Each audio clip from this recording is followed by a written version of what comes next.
With the new year comes a new TFT patch, and this patch is giant. Almost every single champion is getting buffed or nerfed, so let's jump into it. First up is Augment distribution. The distribution of Augment tiers was changed drastically from last patch. In general, there are now gold Augments in almost every single game, while the amount of silver and prismatic Augments were heavily decreased. This was to prevent the most volatile Augment combinations from happening as often, like multiple prismatics, which is nice to see. Kargs will always drop you at least 2 components on stage 2-7, which is a great change to keep you from falling too far behind occasionally. The spell scaling for 2 and 3 cost 3 stars was nerfed due to them overperforming relative to their difficulty to be obtained. Of these, the most notably hurts Kai'Sa and Nilah in the Recon comp, Sona and Zoe in the Admin Hard comp, and Yasuo, Malphite, and Draven in the Super's Reroll comp. Moving on to traits, Ace 1 Execute Threshold was increased from 12 to 15%, which is a nice buff for Draven, MF, and Samira. Brawlers 6 and 8 were nerfed. This is a direct response to the overwhelming presence of the Brawler Jax comp, especially with +1 brawlers. Duelists were nerfed at each interval, with each of them taking longer to scale, while 6 and 8 also lose some attack speed at their caps. This is a great change all around, as duelists were especially oppressive in the early and mid game because of how accessible 4 and 6 duelists are.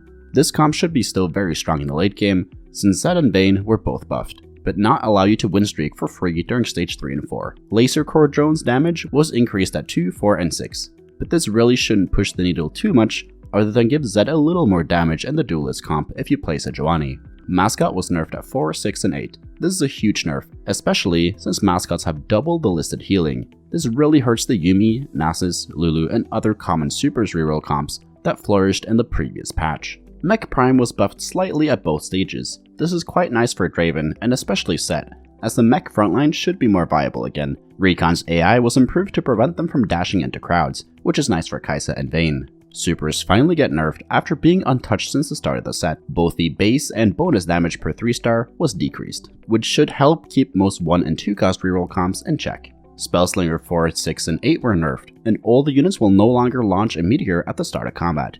This should help keep Taliyah in check, as she often nukes backlines, while being able to stack damage multipliers rather than raw AP items. This was a much needed nerf to keep Spellslingers in line with other comps that are going to be nerfed. Anima Squad was buffed at 7, while Oxforce was buffed at 4, 6, and 8, and Renegade gets a slight nerf at 6. Moving on to champions, Galio was easily the best early game champion the last patch, and he received a sizable nerf to both his mana and shield. 2 Mascot was still unchanged, so he should still be good, just not overly oppressive like he was. Sylas was almost unbuyable last patch due to the bad trait and how low his power was, so the buffs to his health and ability, along with Anima Squad buffs, should make him playable in the early game again. Talon received a slight buff to his attack speed and ult damage, which should help him out in the early game. Annie was one of the best tanks in the game despite being a 2 cost, so she gets a pretty big nerf here in combination with a nerf to Spellslingers, which should force you to invest more into a frontline in the Taliyah comp. Camille was buffed at 1 star and nerfed at 3 star. The buff should make her more playable as an AD item holder in the early game and mid game despite her lackluster traits, while the nerf to 3 star should keep the Camille reroll comp level with the other comps nerfed in the meta. Draven gets a small attack speed buff in conjunction with the Ace buff. He was awful as an AD item holder last patch, so this should make him a little more playable. Ezreal gets a buff to his ult damage across the board, which should make him a much better AP item carrier in the meta, and is a big buff to Underground in the early game. Jinx's AD and AP were buffed, which should help her as an item carrier in the early game, and make Anima Squad openers more viable. Vi's spell was normalized to 50% across the board, which is a slight buff to 1 star and a big nerf to 3 star. Yuumi suffers a huge nerf, both to her range, which forces you to second row her to snipe the backlines now, and to her damage, which in combination with the super nerfs, should make it much harder for her to one-shot units. This is definitely an over nerf to her, but they are choosing to side with caution here, as the Yuumi comp was only strong when everything was 3-starred, or if you got her carry augment. This reroll version should fall out of the meta, as she is just a weaker item holder now for Taliyah in the early game, and likely just becomes a trait bot in the late game until she gets further buffs from this. Jax rightly receives the biggest nerf of all champions in this patch, as the Brawler Jax comp was easily the best comp last patch. His damage in every part of his kit got nerfed, most notably the stacking AP damage, which has been heavily decreased. This nerf, along with the Brawler nerf, completely neuters this comp, and it will likely become a lower tier comp if not completely fall out of the meta. Kai'Sa receives a slight nerf to her ult scaling attack speed at 2 and 3 star, along with a slight damage nerf, which should keep the Recon Threats comp in line with all the other comps getting nerfed. Vayne receives a nice buff to her damage, especially at 3-star. This should make her more of a priority to 3-star and a better secondary carry in both the Kai'Sa reroll comp and especially in the Duelist Zed comp. Vel'Koz is perhaps the most annoying champion this set, and he gets the nerf to both his mana and damage, which is great to see, as he will no longer lock down and kill your carry as easily, especially with multiple copies on your board. Bel'Veth's stats were nerfed across the board preemptively to account for a major bug fix that allows her to scale properly with AD items like Deathblade, IE, and Hurricane. This should make her a premier AD carry in the meta and a good alternative to Zed and Samira that is much easier to play. MF's damage was slightly lowered, though her targeting was massively improved, as now she targets the largest clump rather than her target, and turns around faster to adjust her aim. This in combination with all the other buffs to Anima squad units should make her a really strong carry. Set's ult cast time and damage was increased along with its health, which should help the mech Set frontline come back into the meta. It was already sometimes played on Samira and 4 ace boards, but it should be much stronger and more diverse after these buffs. Zack's damage and healing from his ult receive buffs, and his blobs spawn much faster when he dies. This is a great change, as it makes sure your backline doesn't get targeted before the Zack blob spawn, and it allows Zack himself to be more tanky and hold tank items better, as it was better to put them on Rammus last patch.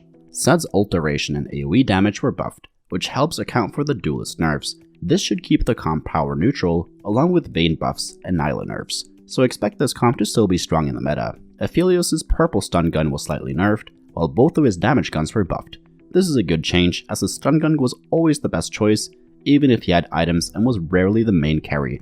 Fiddlesticks receives massive buffs that should allow him to be both a great frontliner and now an endgame AP carry. His mana is lowered significantly so that he can get more successive casts off. He has more armor and MR, and more HP when he casts, and deals more damage. Fiddle was already one of the most splashable units on any board, and this buff could make an itemized Fiddle 2-star a late game win condition. Mordekaiser has been the worst 5 cost in the game since launch, so it's good to see him getting some love here along with the ace buff, though it won't move the needle too much with him. Syndra receives a buff to her mana and a slight nerf to her starting mana, as it takes an extra auto to cast. This is great for the Star Guardian comp, as it allows you to keep sufficient frontline on the field despite the anti-nerfs, but it will make the comp more reliant on hitting Syndra to stabilize in the late game. Urgot's best quality since launch has been his stun, which is nerfed in this patch at 1-star, which is a nice change that should make him more carry focused, in conjunction with his AD and attack speed buffs. His treasure chest is also buffed, while the component ratios of the chests were nerfed,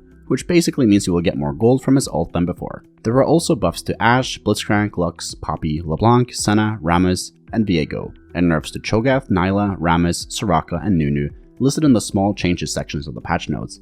Of these, the ones to keep an eye on are Senna, who's already a good carry with the threat frontline, and Viego, who is a thresholdy champ that is very hard to balance properly.